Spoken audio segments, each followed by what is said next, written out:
Hi guys. இப்போ நம்ம எங்கே இருக்கோம் அப்படின்னா, நாமக்கல்ல இருக்கோம். என்ன அப்படின்னா, நம்ம வந்து ஏற்காடுக்கு வந்து ஒரு சின்ன ட்ரிப் ஒண்ணு போட்டிருந்தோம். ஒன் டே ட்ரிப் மாதிரி. ஸோ, அதுக்காக வந்து இப்போது நாமக்கல் வர வந்துட்டோம். ஆக்சுவலா என்ன அப்படின்னா, பிளான் வந்து நம்ம சென்னையிலேருந்து கிளம்பி அ ஈதுக்காக நம்ம ஊருக்கு வந்தோம், கரூருக்கு.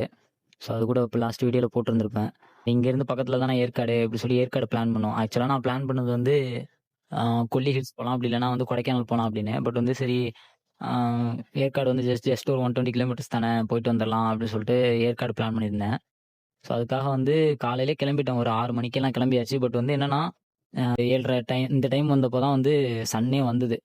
ஸோ, அதனால தான் வந்து இவ்வளோ தூரம் வந்ததுக்கப்புறம் ஆக்சுவலா கரூர்லேருந்து கிளம்பி நாமக்கல் தாண்டி சேலம் போற ஹைவே வந்ததுக்கப்புறம் தான் வீடியோவே சரி எடுத்து வச்சுக்கலாம் அப்படின்னு சொல்லி எடுத்தது. லாஸ்ட் வீடியோலயே வந்து நான் சென்னையிலேருந்து வந்து கரூர் வர வந்த அந்த மைலேஜ் பத்தி சொல்லியிருந்தேன். ஸோ, கன்டினியூஸா நெக்ஸ்ட் வீடியோல வந்து நான் எனக்கு எவ்வளோ மைலேஜ் வந்தது, ஆ எந்த மாதிரியான ரைடிங் ஸ்டைல்ல ஓட்டுனா வந்து டாமினர்ல வந்து ஓரளவு மைலேஜ் நம்ம வந்து எடுக்கலாம் அப்படின்னு சொல்லிட்டு, ஆ நெக்ஸ்ட் வீடியோல வந்து நான் அப்லோட் பண்றேன். ஸோ, மறக்காம வந்து பேஜ ஃபாலோ பண்ணி வச்சுக்கோங்க.